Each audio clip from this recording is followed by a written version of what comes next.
साथियों, आज की इस गोष्ठी के आयोजन के पीछे जो मेन मंशा है वो ये है कि गन्ने में समसामयिक कार्य, आप सभी लोग गन्ने की खेती करते आ रहे हैं, अच्छा अनुभव आपके पास है गन्ना खेती का, लेकिन कहीं न कहीं हम वो लैग कर जाते हैं जिसकी वजह से हमारा उत्पादन प्रभावित होता है। कुछ ऐसे कीट और बीमारी हमारे गन्ने की फसल को नुकसान पहुंचाते हैं। इस समय किस अवस्था में है, उसमें किस प्रकार के शस्त्र क्रियाओं की आवश्यकता है या किस प्रकार के प्रबंधन की आवश्यकता है। सबसे पहले मैं बताना चाहूँगा कि इस समय जो गन्ने की अवस्था है वो गन्ने की बढ़वार की सबसे पीक पीरियड चल रहा है। इसको हम लोग कहते हैं ग्रैंड ग्रोथ पीरियड। गन्ने की बढ़वार का पीक पीरियड चल रहा है। क्यों चल रहा है? इसलिए कि जुलाई से लेकर के और सितंबर तक गन्ना अपनी कुल बढ़वार का लगभग 75 से 80% इसी अवधि में बढ़वार करता है, जुलाई अगस्त सितंबर में। क्यों इसी अवधि में बढ़वार करता है वह भी जानने की आवश्यकता है, क्योंकि गन्ने की बढ़वार का सबसे जो फेवरेबल टेम्परेचर है, सबसे उपयुक्त वातावरण की जो अनुकूल स्थिति होती है वो इसी समय होती है। अनुकूल स्थिति में क्या है कि गन्ने को तापक्रम तो अधिक चाहिए, लेकिन तापक्रम टेम्परेचर तो अधिक चाहिए, लेकिन उसके साथ साथ वातावरण में आर्द्रता भी चाहिए, ह्यूमिडिटी चाहिए। वातावरण आज हम सभी लोग देख रहे हैं, सभी लोग पंखा चला रहे हैं, क्यों? इसलिए कि वातावरण में नमी है, वातावरण में आर्द्रता है, और इसी वजह से ये गन्ने के लिए सबसे उपयुक्त अवस्था क्षेत्र की ये फसल है। दक्षिण भारत की ये फसल है। हम लोग सब ट्रॉपिकल में रहते हैं, उष्णकटिबंधीय क्षेत्र में रहते हैं। वहाँ पे गन्ने की बढ़वार का सबसे जो उपयुक्त समय होता है जुलाई से लेकर सितंबर तक। अब आपके मन में होगा कि गन्ना तो बढ़ रहा है, हमें क्या करना है? गन्ना तो तापक्रम की वजह से बढ़ रहा है, तो हमें क्या करने की ज़रूरत है? आपको करने की ज़रूरत है। इसलिए आपको करने की ज़रूरत है कि इस समय गन्ना एक सप्ताह में लगभग 4.9 इंच प्रति सप्ताह की दर से बढ़ता है। मोटी मोटा आप समझ लीजिए, लगभग 4.5 पौने 5 इंच प्रति सप्ताह की दर से बढ़ता है। अगर आप इसको अंदाजना चाहते हो कि क्या वास्तव में ये जो कह रहे हैं इतनी बढ़वार होती है, आप इस समय आज अपने खेत में किसी गन्ने में जो सबसे ऊपर की पत्ती हो, ये गन्ना है, इसके ऊपर जो सबसे ऊपर की जो पत्ती यहाँ पे लगी हुई है, इस पत्ती पे यहाँ पे आप पेन से निशान लगा लीजिए, और एक सप्ताह बाद आप जाएंगे, फिर उसी दिन देखिए कि कितनी बढ़वार हुई है। अगर नापेंगे तो 4, 4.5, पौने 5 इंच आपको बढ़वार मिलेगी। जब इतनी बढ़वार इस समय होती है, कुल बढ़वार का लगभग 80% इस अवधि में बढ़वार होता है, तो इसी अवधि में कई खतरनाक बीमारियां भी हमारे गन्ने में लगती हैं। जो अभी रेडार की बात चल रही थी कि लाल सड़न रोग की बीमारी या पोक्का बोइंग बीमारी या तमाम कीट ऐसे बोरर हैं, पायरिला हैं, माइट हैं, ये सब कीट भी इस समय लगते हैं। अगर इनकी वजह से हमारी गन्ने की फसल अगर 15 दिन 20 दिन भी डिले कर जाती है तो हमारी बढ़वार कम हो जाती है। तो इस समय सबसे ज़्यादा ध्यान देने की आवश्यकता है।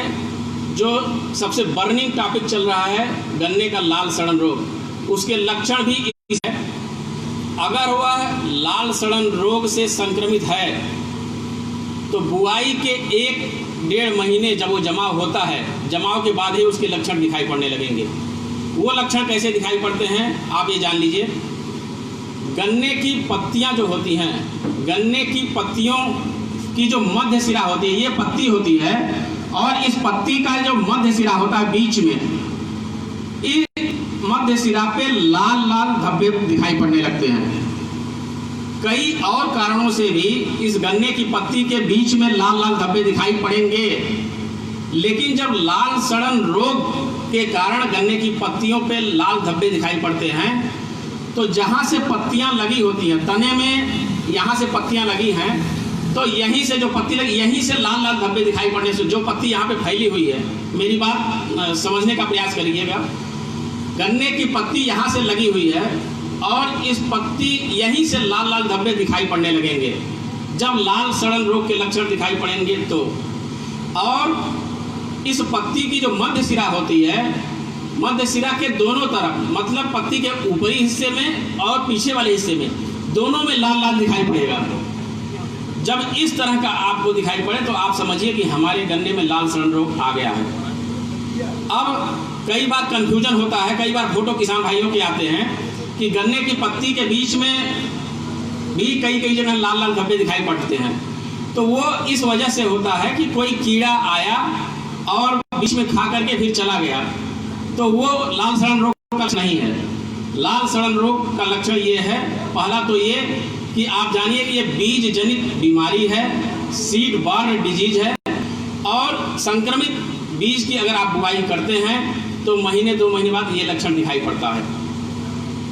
पहला लक्षण उस समय दिखाई पड़ेगा।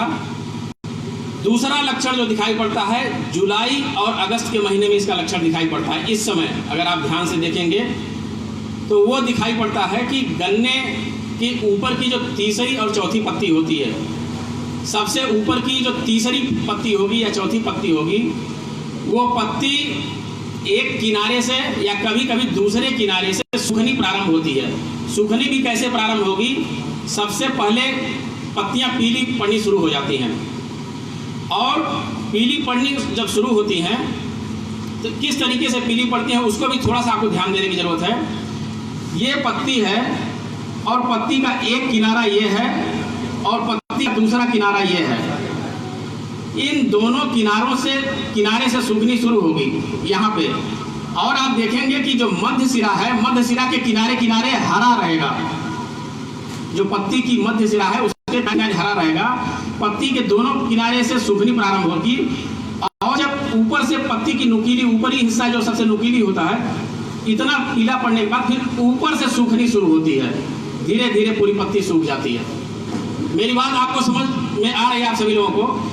मेरा यही मतलब है कि आप कम बातें अगर हम बताएं, वो आपके सार्थकता तभी है कि आप इतना इस गर्मी में आप परेशान हुए, यहाँ समय दिए हैं, हम लोग भी आए हैं, तो सार्थकता तभी है कि जब आप हमारी 10% 20% बातों को भी अगर आप अपने अमल में लेते हैं तो हमारे लिए सौभाग्य की बात होगी।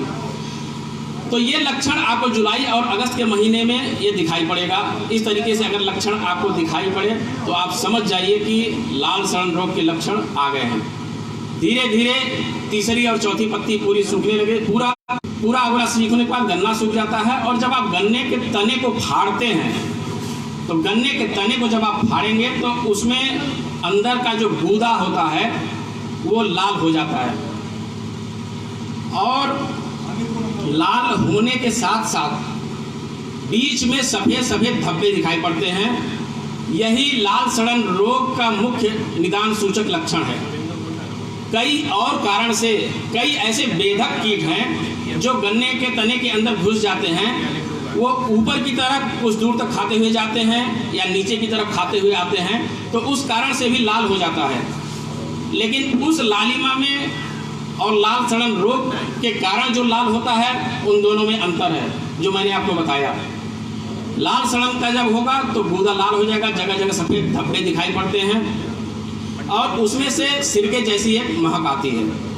तो ये आप निश्चिंत हो जाइए कि ये आपके गन्ने में लाल सड़न बीमारी आ गई है।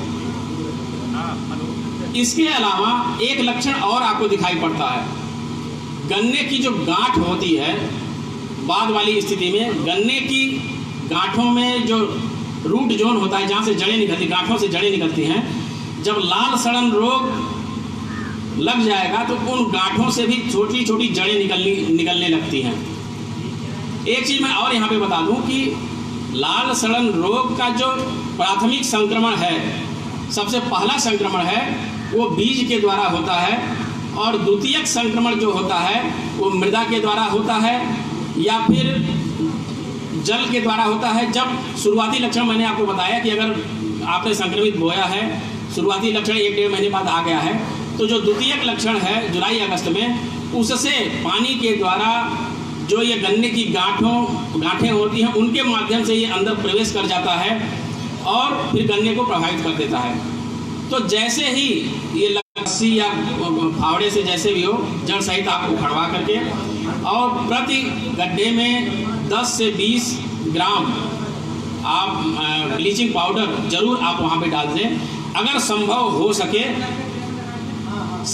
सके तो आप वहाँ पे उसका चाहे थायोफेनोमेथाइल हो या बावास्टीन हो 0.1% जहाँ ब्लीचिंग पाउडर डाल रहे हैं, अगर हजारे से आप उसकी ड्रेंचिंग भी कर देते हैं, उसके बाद मिट्टी से ढक देते हैं तो ये और अच्छा हो जाएगा। सबसे पहली चीज़ ये है, अगर जून के पहले इस तरह के लक्षण, शुरुआती लक्षण दिख रहे हैं तो आप उसमें ट्राइकोडर्मा का भी प्रयोग कर सकते हैं। ट्राइकोडर्मा 20 किलोग्राम प्रति हेक्टेयर की दर से 8 किलोग्राम प्रति एकड़ की दर से आप गोबर की खाद में मिला के गन्ने की लाइनों में डाल करके आप गुड़ाई कर सकते हैं। ट्राइकोडर्मा आपके इस बीमारी के शुरुआती लक्षण को, शुरुआती जो संक्रमण है उसको रोकने में काफ़ी हद तक ये वो सहायक होता है ट्राइकोडर्मा।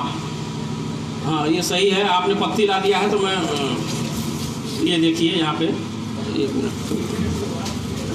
ये दीजिए, ये दीजिए मतलब एक ये यहाँ पे मैं आपको दिखाना चाहूँगा। ये देखिए गन्ने की पत्ती है। अभी जो हम कह रहे थे ये लाल सड़न रोग का लक्षण नहीं है। ये जो पत्ती आप देख रहे हैं यहाँ पे लाल है, ये लाल सड़न रोग का लक्षण नहीं है। जब लाल सड़न रोग के लक्षण होंगे तो यहाँ से पत्ती की जो ये मध्य सिरा है, यहाँ पे ये आप देखिए, ये पत्ती की मध्य सिरा है, यहाँ पे पत्ती की मध्य सिरा यहाँ से पूरा लाल होना शुरू हो जाता है, लाल लाल धब्बे दिखाई पड़ते हैं। और जब यहाँ पे लाल होगा तो दोनों तरफ, इस हिस्से में और इस हिस्से में, दोनों हिस्से में ये लाल लाल दिखाई पड़ने लगते हैं। तो ये लाल सड़न रोग के लक्षण हैं। नियंत्रण की हम बात कर रहे थे कि जून के पहले आप थायोफेनोमेथाइल 0.1% का प्रयोग कर सकते हैं, ट्राइकोडर्मा का प्रयोग कर सकते हैं। जैसा कि मैंने आपको बताया कि यह बीमारी गन्ने के कैंसर के नाम से ये जानी जाती है, लाइलाज बीमारी है, लेकिन शुरुआती संक्रमण को कुछ उपाय करके हम इसको रोक सकते हैं। नंबर 1 चीज़, आगे क्या करना है आपको कि उस खेत की अगर ज़्यादा एरिया में है 30%, 40%, 50% तक अगर ये बीमारी आपके खेत में आ गई है तो आपको उस खेत की मेड़बंदी कर देनी है हर हाल में, ताकि उस खेत का पानी बगल वाले खेत में ना जा सके, जिससे ये और ना फैल सके, दूसरे खेत में ये ना फैल सके। तीसरी चीज़ कि आपको जहाँ से भी बीज लेना है, इस समय बिना उपचारित किए हुए गन्ने की बुआई आप कदापि ना करें किसी भी दशा में। उपचारित करने के लिए आप गन्ने की बुआई से पूर्व आप 1 आंख के टुकड़े या 2 आंख के टुकड़े को उपचारित अवश्य करें, हर हाल में उपचारित करें, क्योंकि इस समय जब ये बीमारी आ जाती है तो पूरे खेत के खेत सूखने लगता है और बहुत बड़े पैमाने पर आर्थिक नुकसान होता है।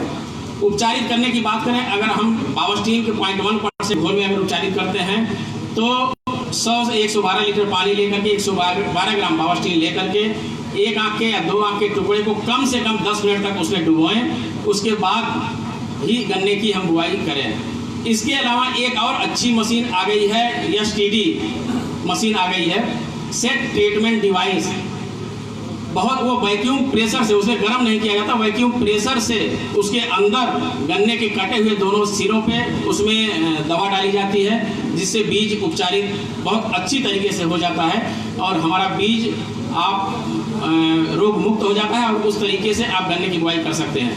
हॉट वाटर ट्रीटमेंट संभवतः चीनी मिल में होगा, आप हॉट वाटर ट्रीटमेंट के माध्यम से भी गन्ने की बुआई कर सकते हैं, इससे आप रोग मुक्त बीज की बुआई कर सकते हैं।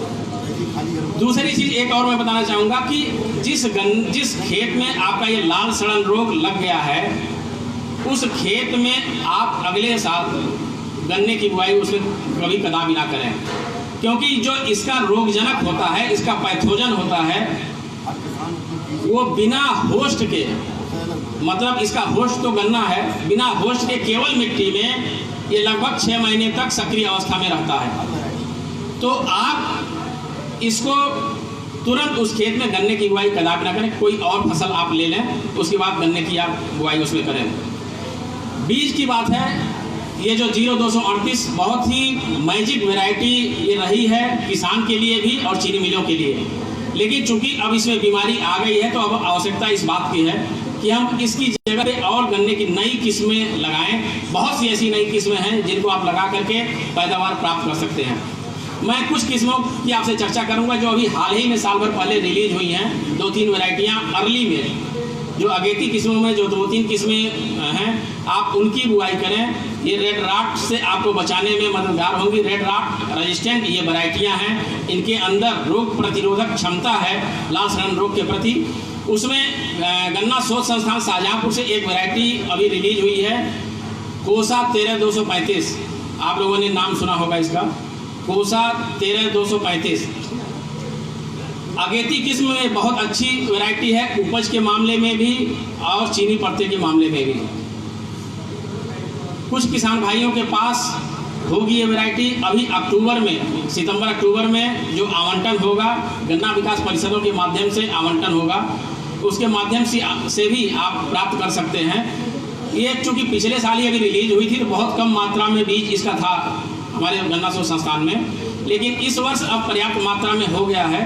तो इस बार बीज की उपलब्धता पिछले साल की तुलना में काफ़ी अधिक रहेगी। तो ये एक वैरायटी आप लगा सकते हैं 13235 की। इसकी पहचान के बारे में मैं आपको बता दूं कि अगर किसी किसान भाई के पास ये वैरायटी है या कोई किसान भाई ये कहता है कि हमारे पास 13235 है, तो आप जा करके देख सकते हैं। कैसे पहचान सकते हैं वो मैं बता दूं आपको।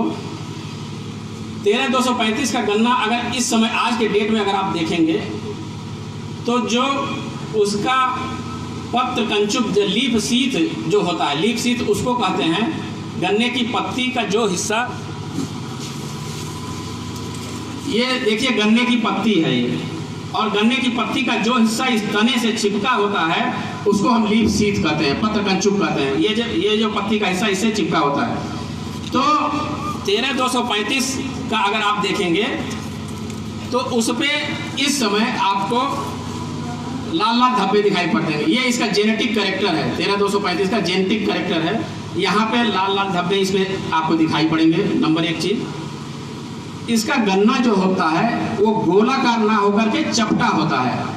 13235 का गन्ना है वो चपटा है, गोलाकार पूरी तरीके से नहीं है। तीसरी चीज है कि जो इसकी आंख होती है, 13235 की जो आंख है वो उभरी हुई होती है और कछुए के पीठ की तरह होती है।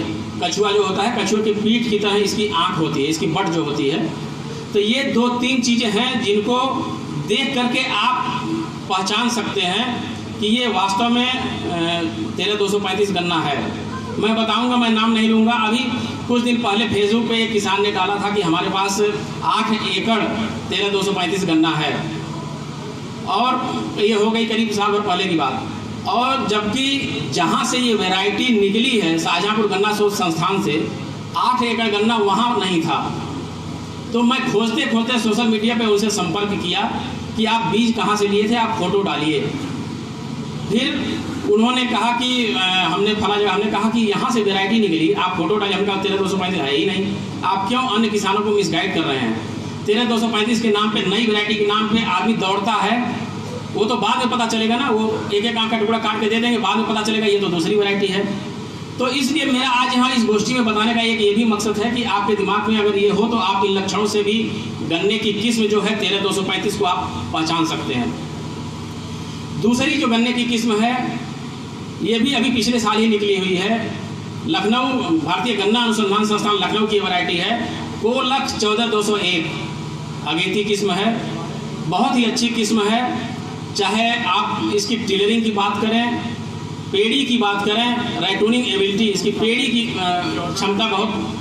कोलख कोयम्बटूर लखनऊ 14201 पेड़ी राइटूनिंग एबिलिटी इसकी बहुत है, टिलरिंग बहुत होती है, गन्ना इसका गिरता नहीं है।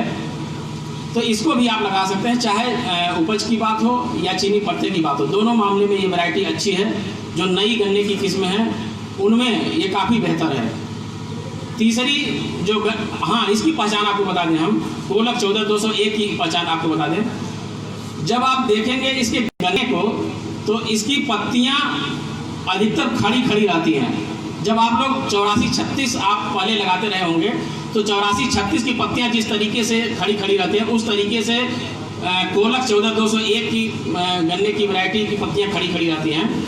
और इस समय देखेंगे तो उसके तने पर इसमें मोम बहुत होता है। अगर आप खुरचेंगे तो सफ़ेद सफ़ेद मोम बहुत ज़्यादा इस वैरायटी में आपको मिलेगा। और इसका जो तना होता है वो गोलाकार होता है, 35 का चपटा होता है, इसका गोलाकार तना होता है। और इसकी जो आँख होती है वो भी गोलाकार होती है। तो ये इसकी 14201 की पहचान है। इसके अलावा एक वैरायटी और करनाल की जो अभी हाल ही में रिलीज हुई है को 15023, ये करनाल सेंटर की वैरायटी है, अभी हाल में रिलीज हुई है। और करीब साल भर पहले ये रिलीज हुई थी, ऑल इंडिया लेवल पे ये रिलीज हुई थी। लेकिन अभी एक हफ्ता पहले ये उत्तर प्रदेश में के मध्य क्षेत्र और पश्चिमी क्षेत्र जिसमें आप हैं उसके लिए ये अगेती में ये वैरायटी उत्तर प्रदेश के लिए इस साल स्वीकृत हो गई है। ये भी वैरायटी बहुत अच्छी है, गन्ने की मोटाई बहुत अच्छी है, गन्ना हरा पीला लिए हुए होता है। और इसकी जो पोरी होती है, गन्ने की जो पोरी होती है वो आपको ये लगेगा कि हर पोरी, ऊपर वाली पोरी नीचे वाली पोरी में धंसी हुई है, इस तरीके से इसका आकार होता है। तो इस तरीके से आप पहचान सकते हैं कि ये 15023 से पत्तियाँ चौड़ी होती हैं इसकी। तो ये अभी बहुत, इसके अलावा अर्ली की बहुत सी वैरायटियाँ हैं, 8272 है, 98014 है, 5125 है और 118 है। ये तमाम ऐसी वैरायटियाँ हैं अर्ली की। मैंने चर्चा केवल इन 3 वैरायटियों पे इसलिए किया है कि आप इनको आसानी से पहचान सकें। अगर कहीं पे है तो इनको आप लगा सकते हैं। ये एक विकल्प के रूप में, जो वो 0238 गन्ने की किस्म है, एक विकल्प के रूप में ये हो सकती है ये वैरायटियाँ। इनको आप इसका बीज जहाँ से भी मिल जाए, चाहे गन्ना विकास परिषद के माध्यम। दूसरा है कोसा 09232,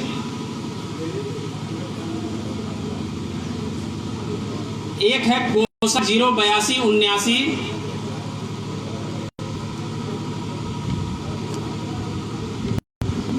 ये बहुत अच्छी वैरायटियां हैं जिनको आप लगा सकते हैं। मैं आपको थोड़ी सी टेक्निकलिटी आपको बताऊं, सिर्फ जनरल के नाते आप मत जाइए कि ये जनरल में है। होता क्या है कि अर्ली और जनरल का एक स्टैंडर्ड है। अगर कुछ पॉइंटों से भी अगर उसमें रिकवरी का परसेंटेज अगर थोड़ा सा कम है, मैच्योरिटी अगर 10 महीने में उतनी नहीं है, तो ये जनरल कैटेगरी में आ जाती हैं। तो मात्र उससे आप ये मत समझिए कि ये जनरल में आ गए हैं, इनकी उत्पादन क्षमता नहीं है। बड़ी अच्छी उत्पादन क्षमता है, उनको भी आपको लगाने की आवश्यकता है अर्ली के साथ साथ, तभी हम वैराइटल बैलेंस कर पाएंगे और वैराइटल बैलेंस हमारा हो पाएगा। ये तो वैरायटियों की बात हो गई।